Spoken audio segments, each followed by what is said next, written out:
부산에서 외적을 쳐부순 일을 임금님께 보고하는 장계 1592년 9월 17일 전라좌도 수군절도사 신하 이순신 삼가 불태워 없앤 일을 보고합니다.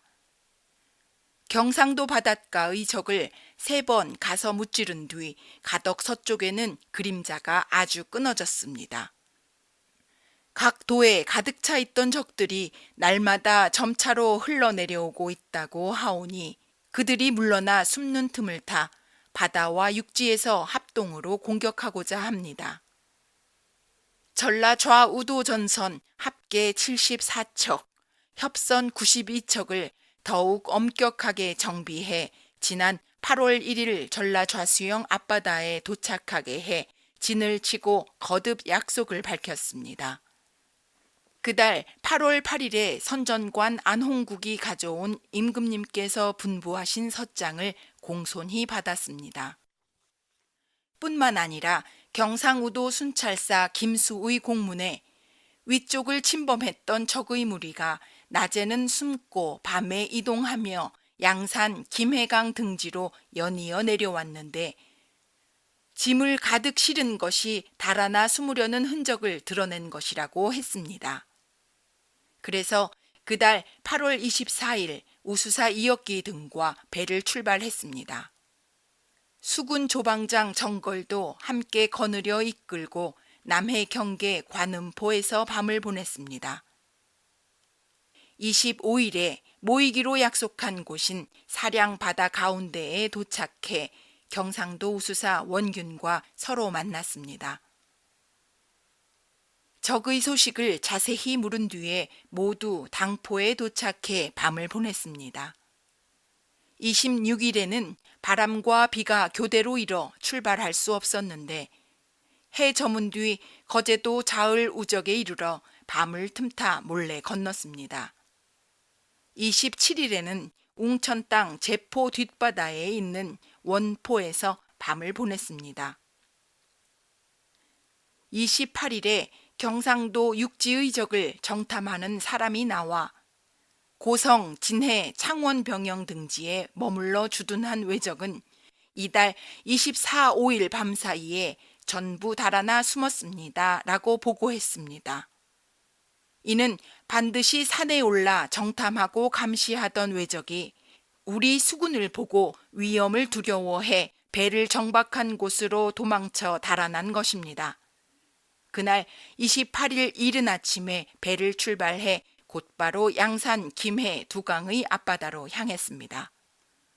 창원 땅 구곡포 포작 정mat석이라는 사람이 붙잡힌 지 3일째인 같은 날 28일 김해강에서 도망쳐 돌아와 그 강에 머물러 정박한 적선은 며칠 사이 많은 수가 여러 척이 대오를 지어 모룬대 바깥바다로 노지를 재촉해 나갔는데 달아나 숨으려는 모습이 뚜렷했기에 저는 밤을 틈타 도망쳐 돌아왔습니다. 라고 보고했습니다. 그래서 가덕도 북쪽편의 서쪽 기슭에 배를 몰래 숨겨 정박하게 하고 방답첨사 이순신, 광양현감 어영담에게 그곳 가덕 바깥 쪽에서 몰래 숨어 복병하면서 양산의 적선을 살피고 감시하고 와서 보고하라고 정해 보냈습니다. 신시 말 17시에 돌아와 내내 멀리서 살폈는데 다만 외의 소선 4척이 두 강의 앞바다에서 나와 곧바로 모룬대로 지나갔습니다. 라고 보고했기에 그대로 천성선창으로 가서 밤을 보냈습니다.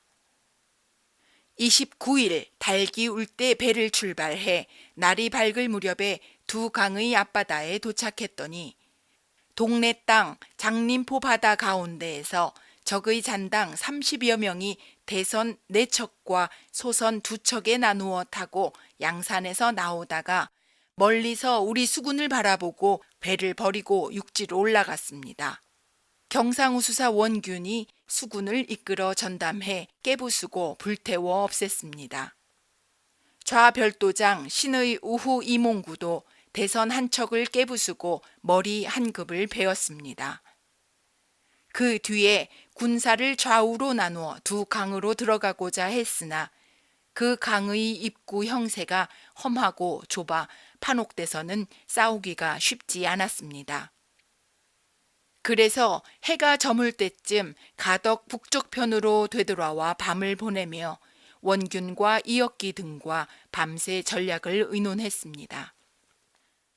9월 1일 달 기울 때 배를 출발해 진시의 모른데를 지났는데 동풍이 갑자기 일고 파도가 거세게 일어 배를 제어하기 어려웠습니다. 화준구미에 도착해서 외대선 5척과 서로 만났고 다대포 앞바다에 도착했을 때는 외대선 8척, 서평포 앞바다에 도착했을 때는 외대선 9척, 절영도에 도착했을 때는 외대선 2척을 만났습니다.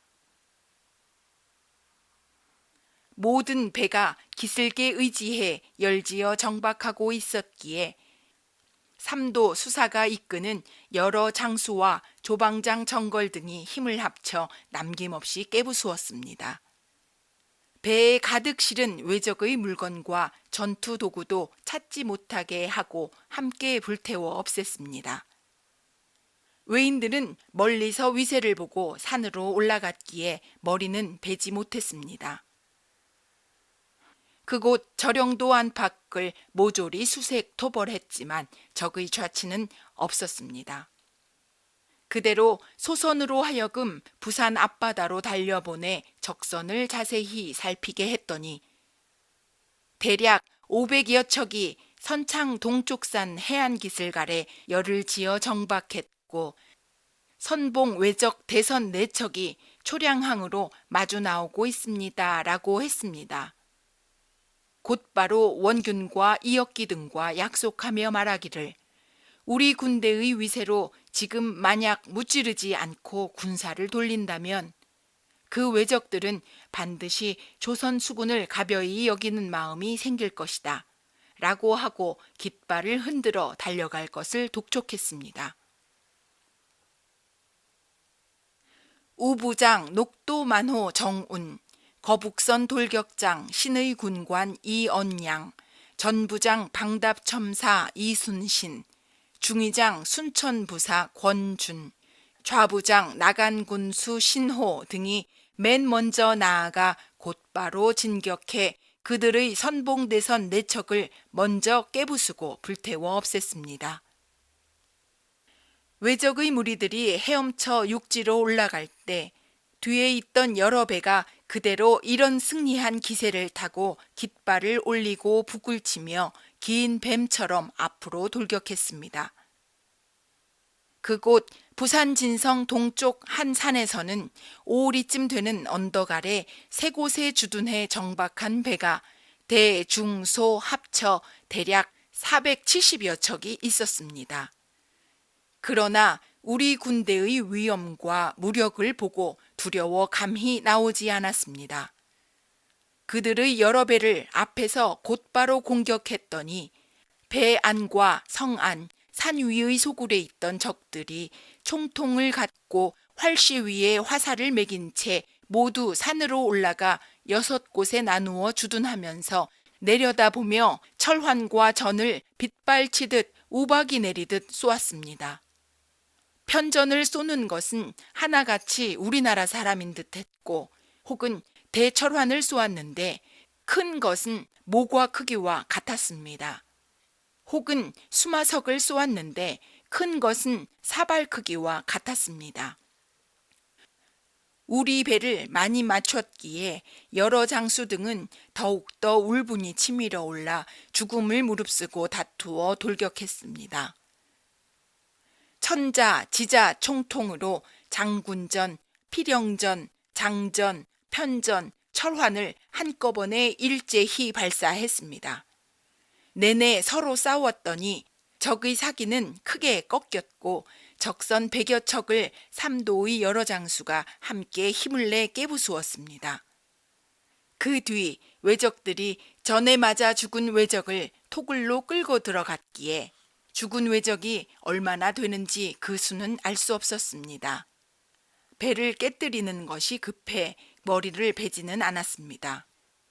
여러 배에서 용사를 뽑아 육지에 올라가 모두 다 죽이고 싶었으나 무릇 성 안팎 67곳에 적이 진을 치고 있었고 말을 타고 용기를 뽐내는 자가 많았기에 말이 없는 외로운 군사로 가벼이 육지에 올라가게 하는 것은 완전한 계책이 아니었습니다.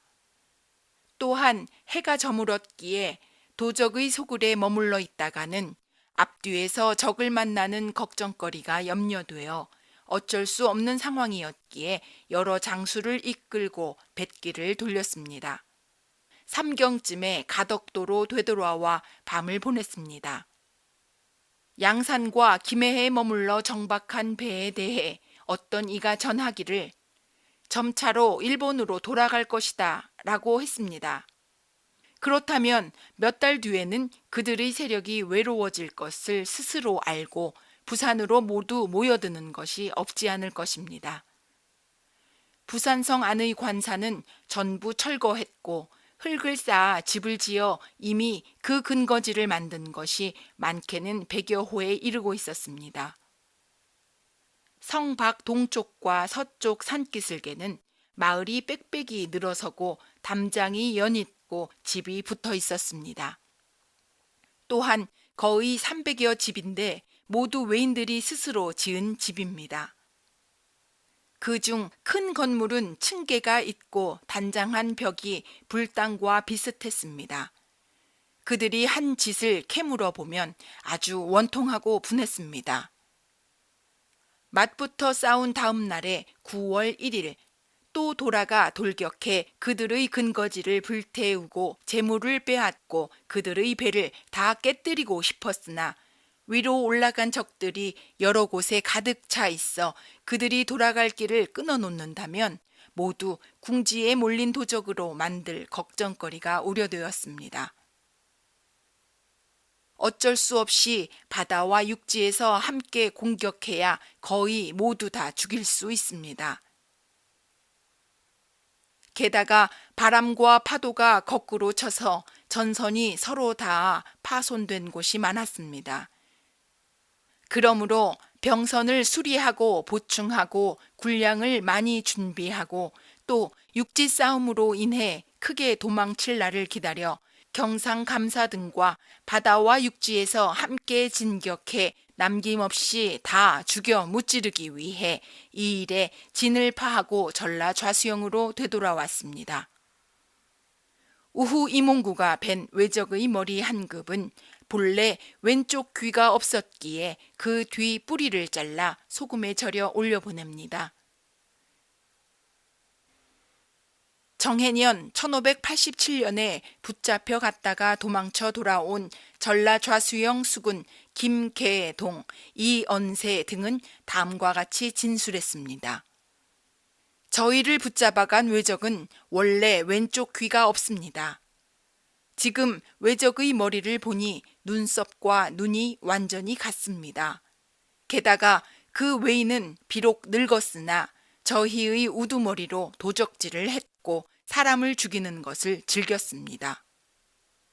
사량권관 이연염이 사로잡은 외인 오도동에게 진술받은 내용은 다음과 같았습니다. 나라에서 신분이 높은 외인은 일본에서 가족을 데리고 부인을 이끌고 왔습니다. 제가 살았던 땅의 외인들은 모두들 싸우러 가는 것을 싫어해 산골로 들어가 피했는데 6, 7월 사이에 일본 관리가 산을 돌며 찾아내 배 안에 가득 실어 그대로 여기로 보냈습니다. 그런데 최근에 조선인이 우리 패거리를 많이 죽여 형세가 오래 머무르기 어려워 본토로 돌아가려고 할 때 이렇게 붙잡혔습니다. 교묘히 속이는 말을 비록 믿을 수 없었지만 그의 나이가 철없이 어렸고 모습도 어리석은 듯해 어느 정도 그럴 만한 실마리도 있었습니다. 무릇 전후 4차례 적에게 달려가 10번 맞붙어 싸워 모두 승첩을 했습니다. 그러나 장수와 군사들의 공로를 논한다면 이번 부산의 싸움을 뛰어넘을 수 없습니다. 전날에 서로 싸울 때에는 적선의 수가 많아야 70여 척에 미치지 못했었는데 이번에는 대규모의 적 근거지에서 열을 지어 정박한 400여 척 속으로 우리 수군의 진과 군대의 위세를 성대히 해 승리한 기세를 타고 돌격해 나아갔습니다. 조금도 두려워하거나 기세가 꺾이지 않고 내내 떨쳐 일어나 공격해 적선 100여 척을 깨부수었습니다. 적으로 하여금 가슴이 찢기고 간담을 서늘하게 해 머리를 움츠리고 두려워 떨게 만들었습니다. 비록 머리를 베지는 않았으나 힘써 싸운 공로는 이전 때보다 크게 뛰어넘었기에 마땅히 전례를 참작해 공로의 등급을 결정해 별도 장계에 자세히 조목조목 기록했습니다. 순천 감목관 조정은 정의감으로 한탄하며 발분해 스스로 배를 준비해 그가 거느린 노비와 목자를 이끌고 자원해 적에게 나아가 많은 수의 외인을 쏘아 죽였습니다. 외의 물건 또한 많이 찾아냈습니다. 중위장 권준도 2번, 3번 거듭 문서에 의견을 덧붙여 보고했습니다. 신이 본 것 또한 같습니다. 녹도만호 정우는 전란이 일어난 이래 충성심과 의로움에 북받쳐 외적과 함께 죽기를 맹세했었습니다. 3차례 적을 무찌를 때 매번 먼저 돌격했습니다. 이번 부산에서 맞붙어 싸울 때도 죽음을 무릅쓰고 돌격해 나아갔다가 외적의 대철환이 정수리를 꿰뚫었기에 죽었습니다. 아주 비참하고 슬픕니다. 여러 장수 중에서 별도로 차사원을 정해 특별히 장례를 주선하고 보살피게 했습니다.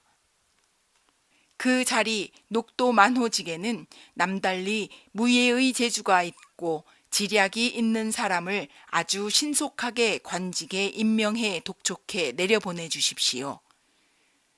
우선은 신의 군관 전 만호 윤사공을 임시 장수로 정해 보내놓았습니다. 맞붙어 싸울 때 철환에 맞아 죽거나 중상을 입은 장사와 군사에는 방답 1호선 사부 격군 수군 김천회, 여도선 분군색 흥양수군 박석산, 사도 3호선 격군 능성수군 김계문, 영 한우선 격군 토병 노비 수배, 사공 포작 김숙련 등은 철환에 맞아 죽었습니다.